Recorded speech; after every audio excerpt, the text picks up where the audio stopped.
So here's the scenario. How did the last test go? Today we're going to take a sample from a population. We'll use the average from the sample to estimate the average for the population. Makes sense, right? Because we don't want to have to talk to everyone in the population. Let's take a sample. So we're going to have a very simple example. Imagine of a really small stats class, like 4 kids. And they took the previous test, and their scores were 60, 70, 80, 90. Like these even numbers, right? So if we make a dot plot of the population, ooh, this is going to be tough, right? We would do 60, put a dot at 70, put a dot at 80, put a dot at 90. Tough stuff. So difficult. Now it says take a sample of any 2 of those scores. Which 2 scores would you like to use? If the whole class is 4 students and we take samples of 2, let's pick one sample of 2. 90. That's 1. 60. 90 and 60. All right, it says find the mean of your sample. So we add them together, divide by 2, and we get an average of 75, right? That is an average, but it's an average from the sample. So it gets its own special little symbol. We call it X bar, fancy name, X with a bar on it. So then it says figure out all the possible samples of size 2. Calculate a sample mean for each sample. There's only 6. We already found 1. All right, so let's think about all the possible combinations of 2 out of these 4. So we have, 60 plus 70, which is 130 divided by 2, or 65. 60 plus 80, 140 divided by 2 is 70. 60 and 90 we already did, right? That was 75, so we don't need to redo that. Now I'm going to go to 70. 70 and 80, 150 divided by 2, there's a 75. 70 and 90, 160 divided by 2 gives me 80. And what's left?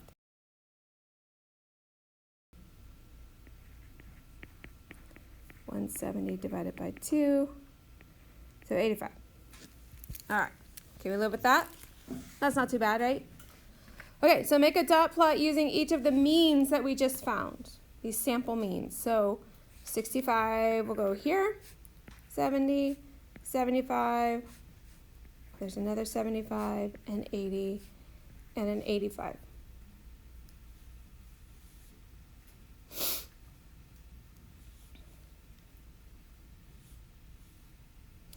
Okay, so let's make an observation for a second. Look at, our distribution of the population. Notice how spread out it is? See how spread out it was? Is it the same here? No, it got squishier, right? So it got smaller so that it's less variability. So I'm just making an observation. When we took it by samples, it has less variability.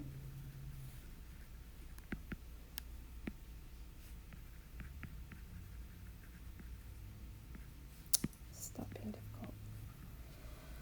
Okay, now if I look at this, what is the mean of the population?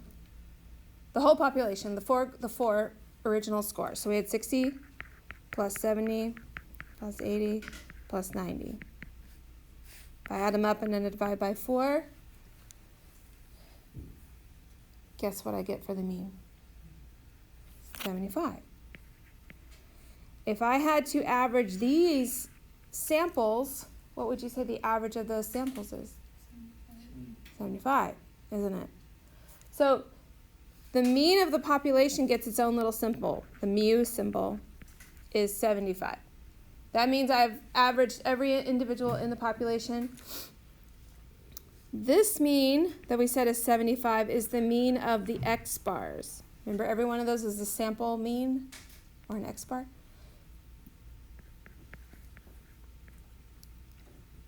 So what we've created, without you knowing the wording, this is a distribution of samples, right? Sample means, okay? These are sample means. It's no longer the individuals in the population, it's groupings of the individual. This one just happened to be samples of size 2. Why do we care? Because we want to see if we take all the possible samples of that same size, where do they kind of all land on the dot plot? Because as you can see, if we did all of them, where they land is going to be the same as the population without having to do the population mean. If we can see where the samples kind of converge, that'll tell us what the population is going to do. You checking with me? So, lots of vocab here. And I'll go through this in the video, so don't worry, it won't be the only time you hear this, okay? We have 2 words, parameter and statistic, all right? So a parameter is a number that describes population, okay? It's a value that describes population. It means I have used every bit of the population to come up with this number. A statistic is a number describing a sample of it, a subset of the population. So we do get special notation for these guys because you can have a mean from the population and a mean from the sample, right? How are we supposed to know the difference? It's the symbol. So for mean, average, parameter looks like the mu. The statistic gets the x bar.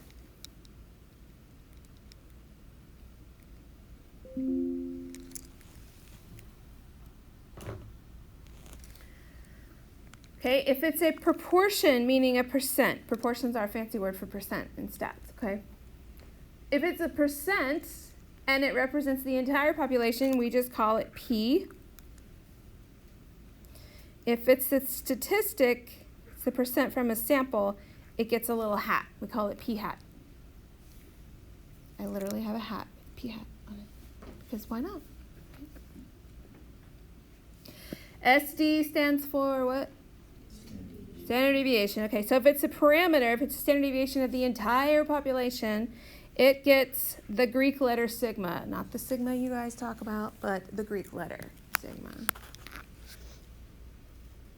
And the statistic version of standard deviation is just the letter S. All right, can we live with that? So the symbols tell us where the information came from. All right. So by definition, a sampling distribution shows the statistic found in all the possible samples of size n. So in our example, it did all the possible samples of size 2, right?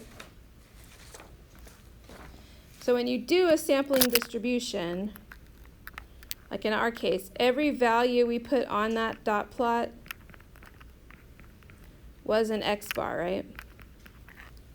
A sample mean. It could be sample percentages. All it is that each one of these numbers no longer represents an individual, but a sample size. All right? So that's where it's changing, not an individual.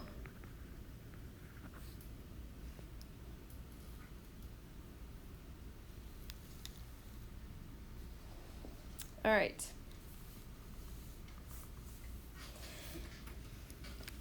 A statistic is an unbiased estimator, meaning we can rely on it to correctly reflect the population. Unbiased estimator,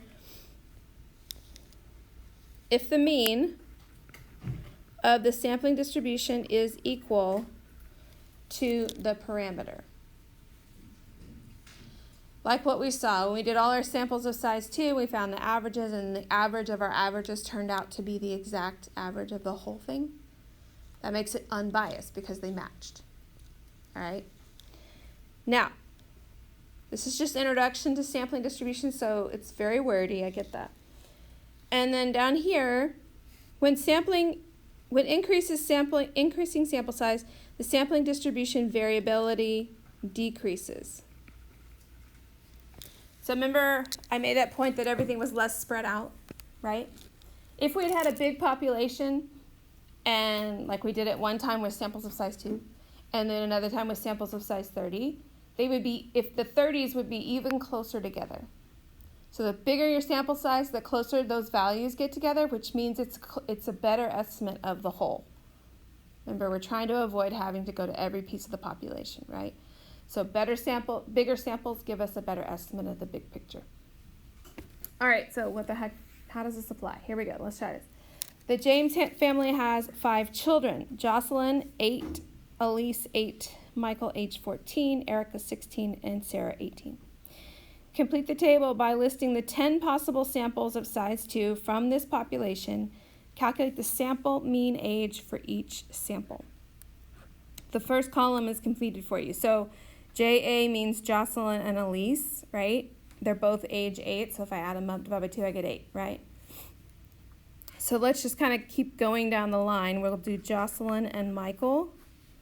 So 8 and 14, add them up, we get 22. Divide by 2, we get 11. All right, good, easy math. Then we do Jocelyn and Erica. 16 and 8. That gives me 24. Divide by 2, I get 12. And Jocelyn and Sarah. So that would be 8 plus 18. Add those two, I get 26. Divide by 2, I get 13. And then I would start back with Elise. Elise and Michael, another set of 2. 8 and 14 gives me 22. Divided by 2, I get 11. Elise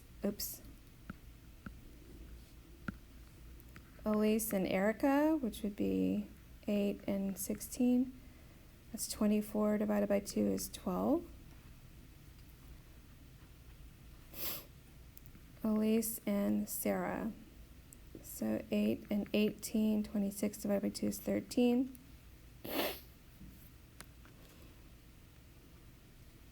And what do we have? Michael and Erica. So 14 and 16 is 30, divided by 2 is 15. Michael and Sarah, 14 and 18, 32. Is that right? Yeah, 32 divided by 2 is 16. And then our last combination would be Erica and Sarah, so 16 and 18, which is 34, divided by 2 is 17. All right. That's the worst part of this, is kind of doing your subsets and averages, whatever it is, okay?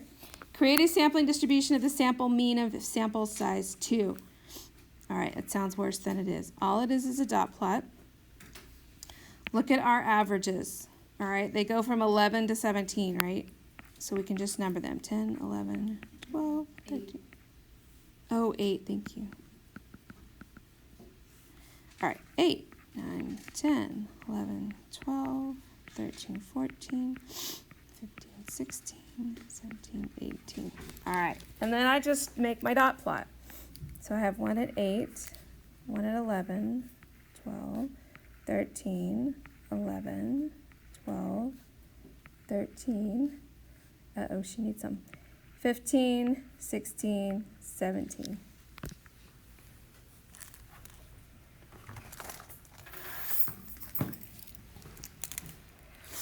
All right.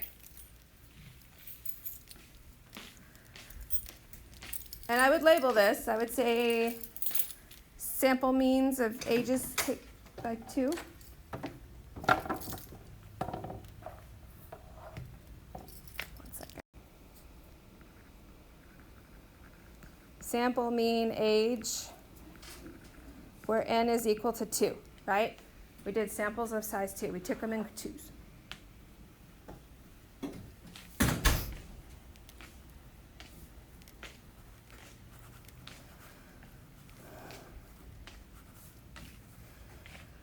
All right, what is the mean of the sampling distribution of the sample mean? That's a mouthful, isn't it? It's saying, what's the mean of all the means we just found? So, I know you don't want to do it, but I've done it for you. You're welcome. So the mean of the means, so we would symbolize that with mu of x bars, right? And I would do like 8 plus 11, dot, dot, dot, plus 16 plus 17. And I have 10 of those. When I average those, I get 12.8.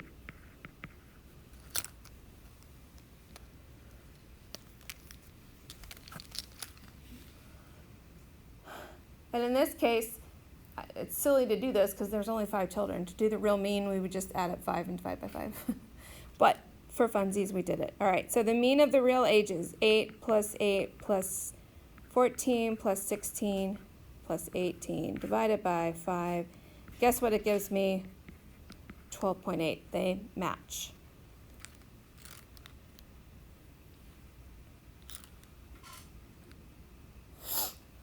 Now, so then the question is the sample mean an unbiased estimator of the population? Do they match? It's just saying unbiased estimator means this number and this number need to be the same or really, really close. And they do, right? They are. So we're good. We would say yes, the mean of the x bars is equal to the mean of the population, which was 12.8. That's how we know it's unbiased.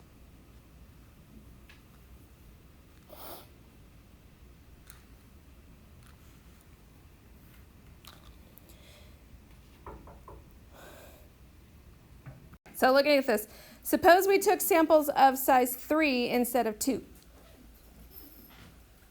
Would the variability of the sampling distribution of the sample mean be larger, smaller, or the same? Do you know what I'm saying? It's saying, you're right. Instead of doing it by 2s here, if I took 3 at a time and averaged them, would these averages be just the same as variability, like spread out? Would they be closer together, further apart, or the same? Excuse me. Yes. Excuse me. Yes, they would be closer together because my sample size increased it. Okay. So the variability